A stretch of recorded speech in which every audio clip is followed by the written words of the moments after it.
Back. Thank you. Start over again. All right, I want to thank Principal Mark Mulligan for inviting me here today, and we kind of work through the details. Thank you, my good buddy Kurt Harvey, for getting us connected today, and thank you to Allison and Kurt for housing me the past few nights. Had a good time catching up. Students, congratulations. A lot of hard work has gone into you being here today. That says a lot, and I know it's not easy, and you made it, so congratulations on that. Thank you to the parents and the administrators that are here today. That's a huge part of any successful education program, is having that support day to day from each of the parents and the administrators that are here. And I'd like to thank my parents, Alan and Joanne, for being here today to support me, so that means a lot. Thank you. Mark Twain was quoted as saying it took him 2 weeks to write a good impromptu speech. I talked to Mr. Mulligan about 6 weeks ago, and I thought about this talk pretty much every single day, writing little notes, rehearsing little things. Truth be told, I don't like public speaking. I'm terrified right now. I want to run out that door over there. David Miller, I give you permission to tackle me if I make a break for it. Thank you.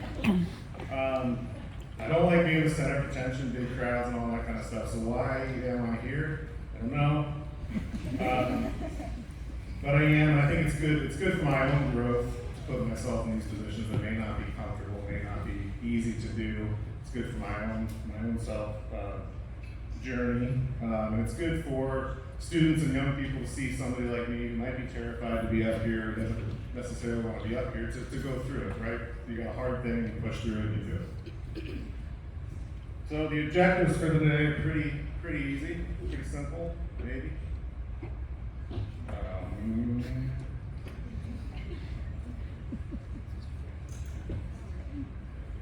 There we go. Objectives for today. So I want to tell you a few stories. Tell you a few stories about my life, some of my experiences here at PV, growing up, going to school, and more importantly, share some of the tools that I've used along the way that I've found helpful. Hopefully you can find a little nugget of information that helps you along the way. I can only share what has worked for me. Challenge you to be honest with yourself. So, where you are right now, where you want to get to, and how you're going to do that. You have to be honest with yourself. You have to take that first step of saying, this is what I want to do, this is where I want to go. And most importantly, embarrass my parents whenever possible. So, I've waited 30 years for somebody to give me a mic, a stage, and these two just fell into my little trap. I hook, line, and sinker, they showed up, and I'll light you guys up today. Hey, Mom, Dad, I love you guys, thank you. So, I'm going to do a quick student poll. We're going to do this blind. So there's 3 questions on the screen right now. Can everybody see that okay? So the first question is, who knows exactly what they're going to do with their life, where they're going? Okay, this is just for the students. Who is 50-50, they kind of know what they're going to do. They might do this, they might do that. Not yet. Sorry.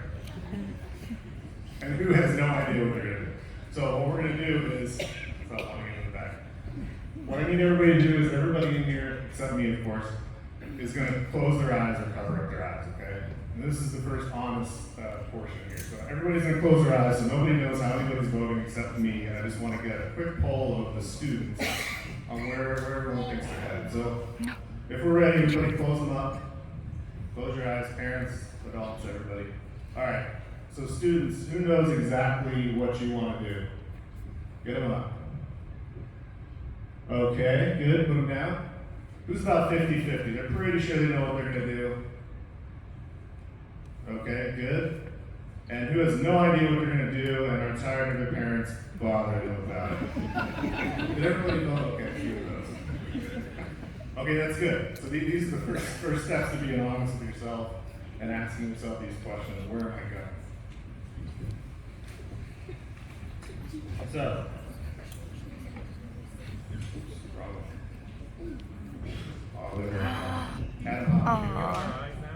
Oh, yeah, so you know your eyes now. Everybody else figured that out. Look at this guy. So my family, I was born in Pittsburgh, Pennsylvania in 1977.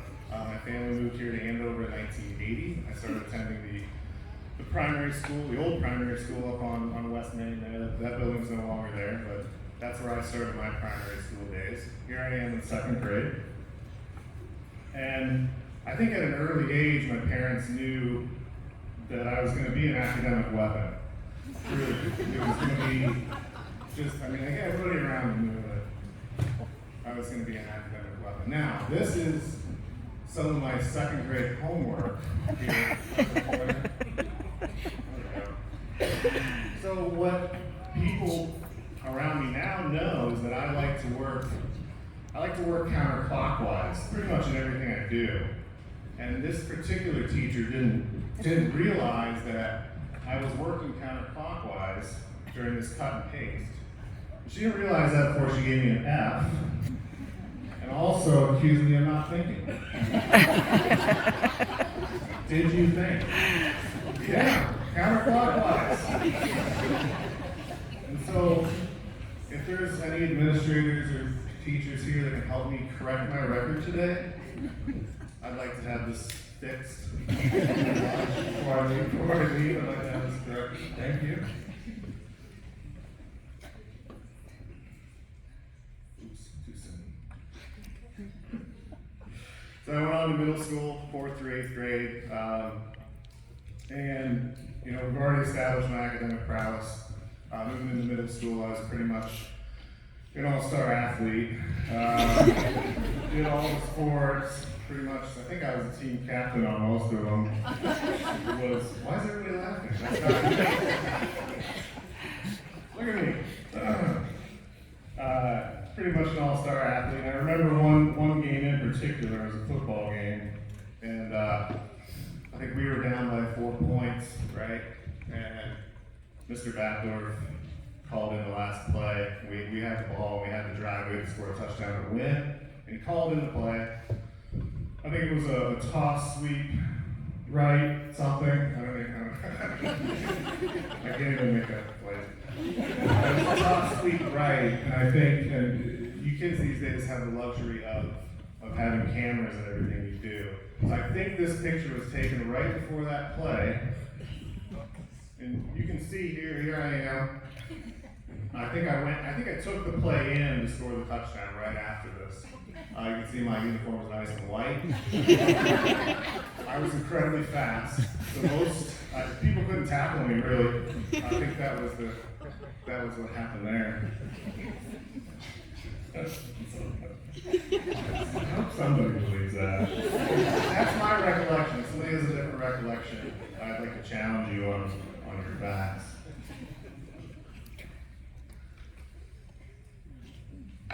Attended high school, Pioneer Valley High School, and I do want to stop here. This is a true story, unlike the football story.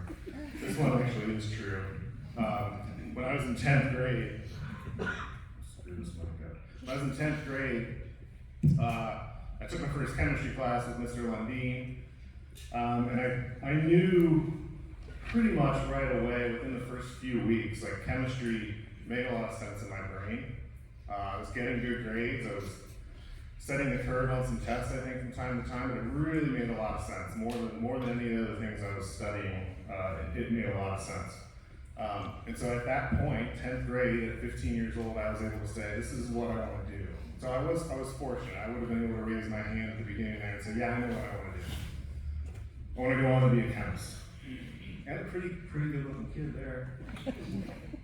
Nice one. What?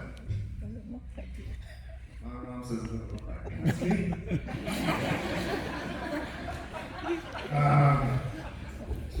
So this is the first taste of me really understanding what I wanted to do when I grew up. I too attended a principal's breakfast, just one. This was in 1994. This is the 5th annual principal's breakfast in 1994, and I made the newspaper. That's me there in the newspaper. Check the fit there. A little short on the pants. The A6s are nice though. That was good. Mr. Paul Freeman, principal, great guy. So this was junior year, so if you fast forward a few months, in the summer, I was chosen to respond to a public forum in the local newspaper. And, I had just been at the principal's breakfast. I was inducted into the National Honor Society. And so when I answered this public forum question, I really wanted to show everyone why they inducted me into National Honor Society, why I deserved to be at that principal's breakfast. And this is one of my prized possessions, and I love it because the answers are great from the other kids. What are you looking forward to next year in school? They're talking about they're looking forward to meeting their teachers, and looking forward to homecoming and some other fun things that you guys do. I went a little different direction, and you can read that. I went with, what am I looking forward to? The intoxicating aroma of fresh floor wax. That was what I decided to put in the paper. I don't know. I got by the editor or something. I don't know what happened there, but I'm sure my parents were very proud that time. Look at that face. It is one of my prized possessions. I have a little box of stuff at home that this sits in. So, look at this guy. I got the mini mall going here. Look at that. So this is my final report card from PDHS. Don't mind the D I got in English here. Or the D I got in physics. That was the end. I was done. I had already been accepted in school. But I graduated with a 3.538. And I know what you're thinking. You invited somebody here today and only got a 3.5 to talk to the students? Yeah. 3 words for him, back off. I tried. My older brother, Justin, graduated with a 4.0 and was valedictorian. My younger sister, Ann, graduated with a 4.0 as valedictorian. So I've been living with this for a while. I tried. I could have tried harder. A little bit harder. Went on to the University of Dayton in the fall of 1995. I put this table up here just to talk a little bit about goal setting for a minute, not to impress you with my 3.0 that I got in college. But when I went to the University of Dayton, before I went, I had 2 goals. One was to graduate in 4 years, and 2 was to graduate with at least a 3.0. And I accomplished both of those. That 3.00 is exactly what I got. It's on my transcript. I got it. I can prove it. In the early 2000s, I went on to grad school to get a master's in chemistry. And going into that, I said, I want to get a 3.70. And that's exactly what I got. Last year, I started my MBA at the University of Iowa. And finally, I got around to saying, I think I can get a 4.0. And so this is just about goal setting, stretching yourself a little bit.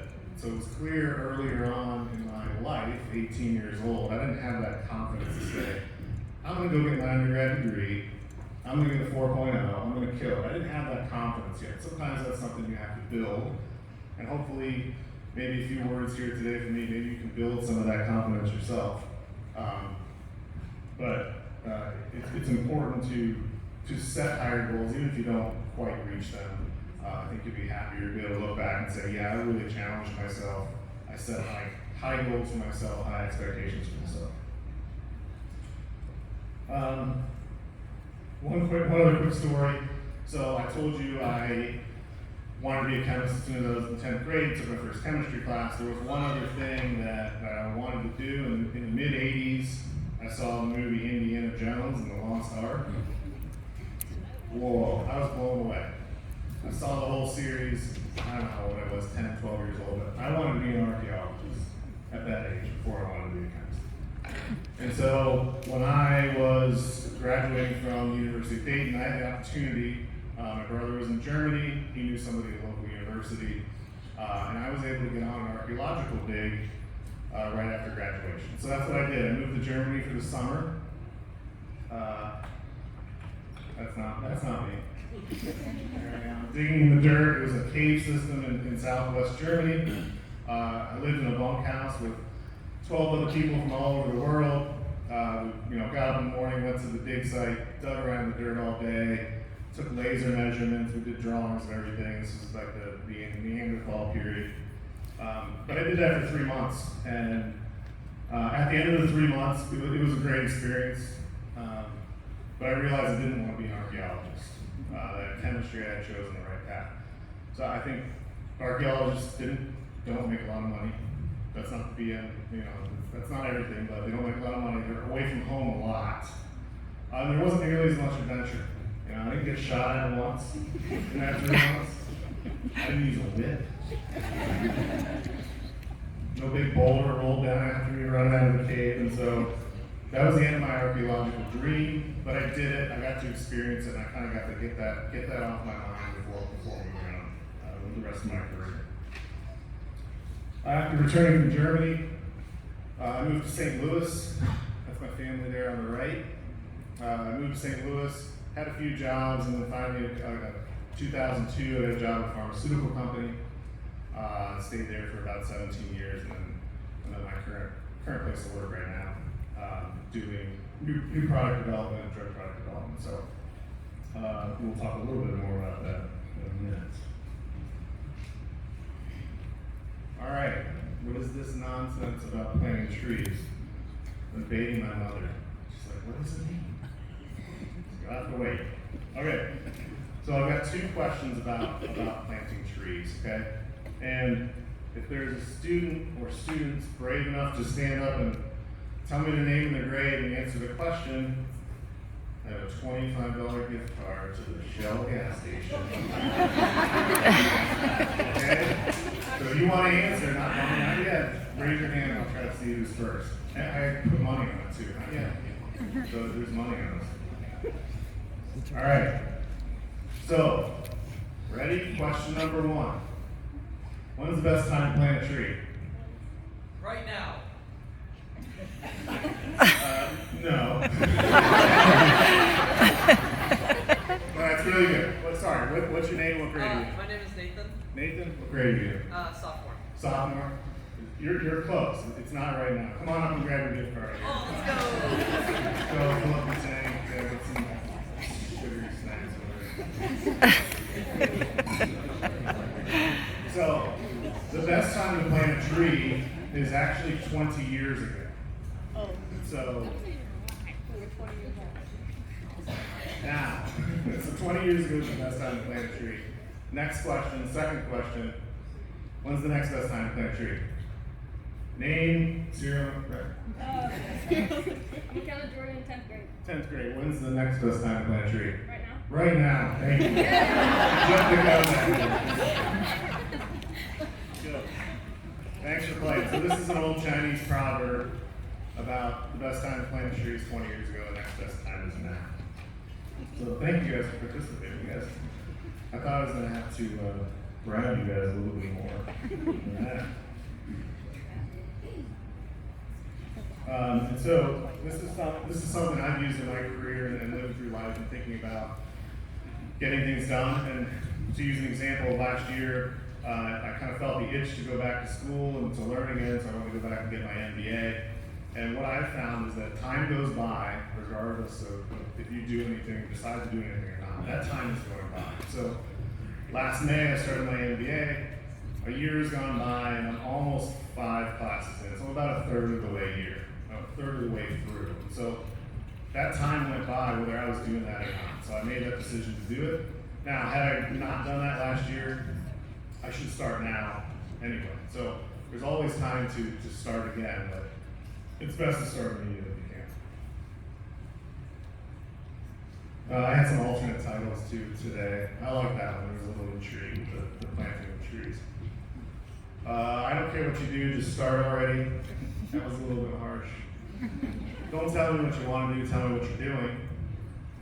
Oh my God, the kids are killing me. And why can't everybody just be a chemist? So I like the one I selected. So we'll go with that.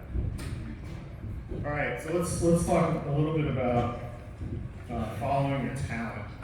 A couple years ago, I started listening to a podcast by a guy named Scott Galloway. He's a great speaker. He's a business leader now with his podcast, and he talks a lot about following your talent. And he has some choice words for people saying to follow your passion.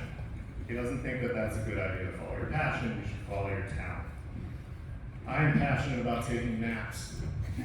I'm passionate about crossword puzzles and fishing and hiking and hanging out with my family, but none of that is going to pay the bills like it. So I have to follow my talent. So a couple things he talks about is, pick a talent, something you can make a living at.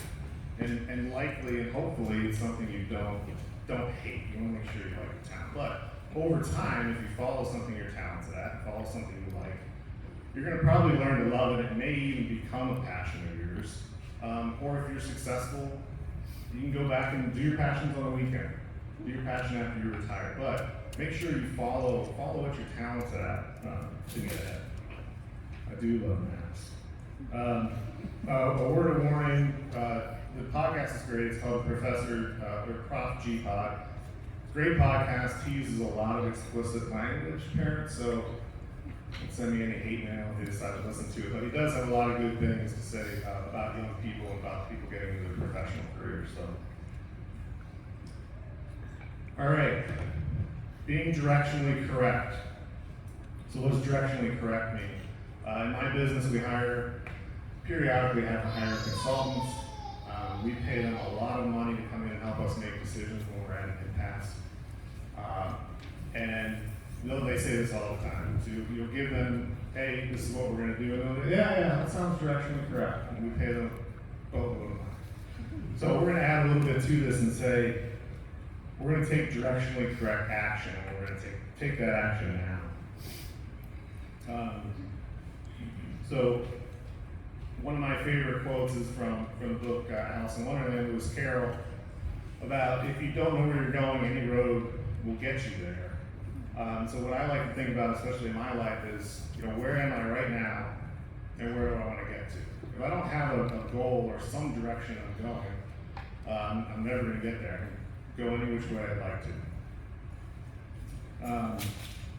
A quick example of that: when I declared as a chemistry major in Dayton, first week of school, they had all the chemistry majors in, and they sat us all down and told us this is how the semester's going to go. This is how the first 4 years is going to go. There was about 45 of us in the room.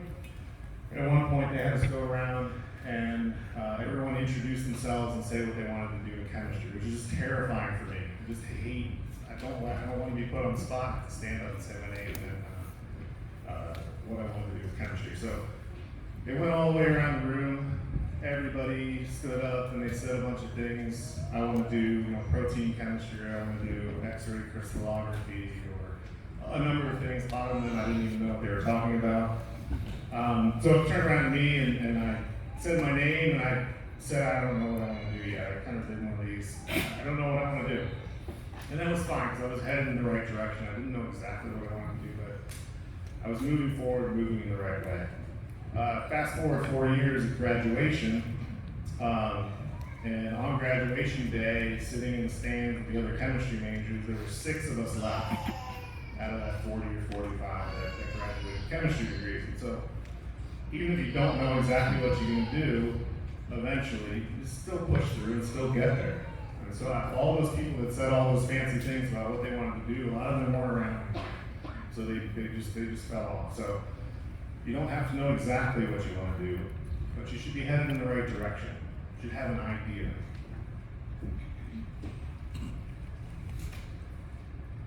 So along the way, life will throw you some curveballs. So this is what the path will probably actually look like.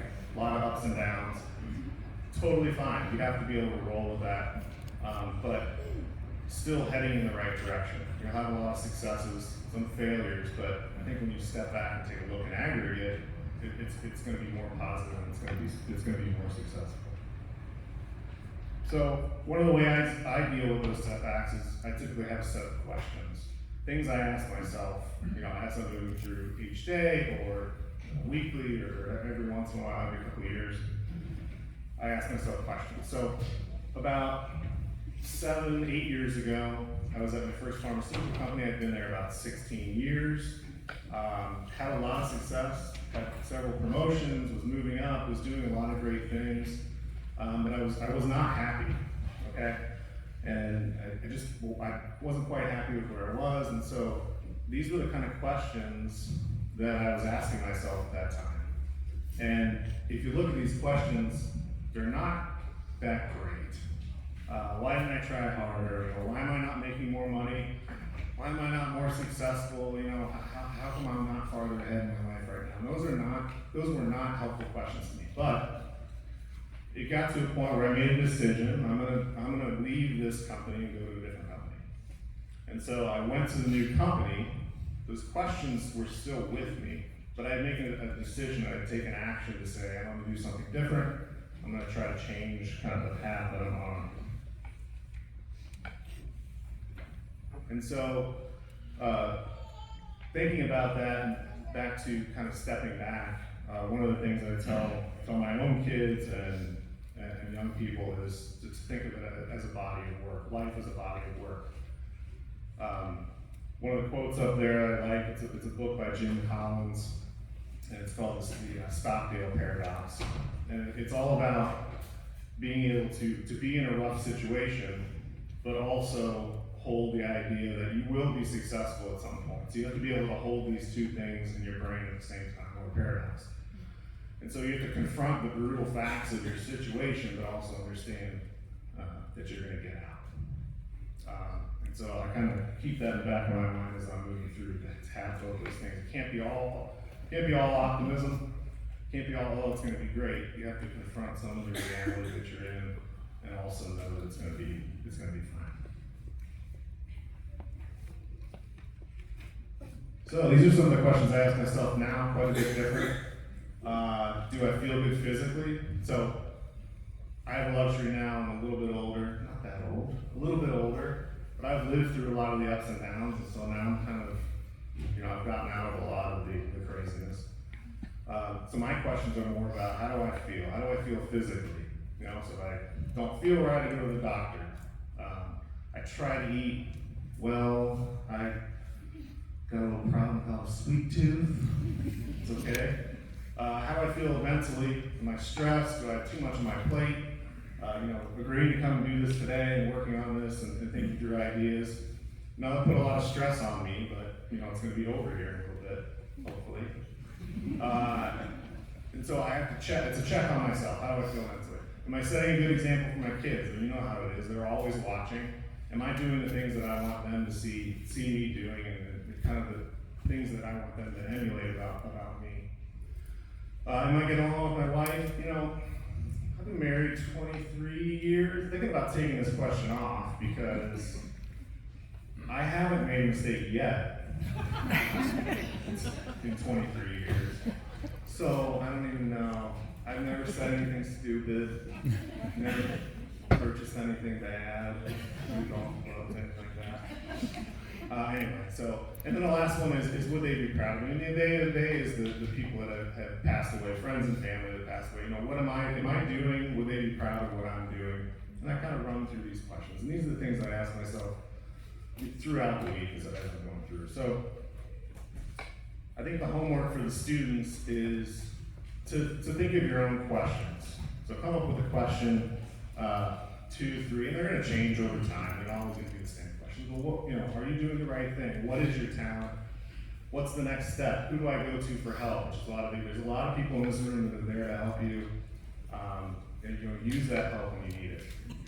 And how do I get started? So take that action now. So to help you with this, Kurt Harvey's going to help me here. I got a little token. Yeah, for each of the students, it's just a quarter. Don't get excited. It's just a quarter.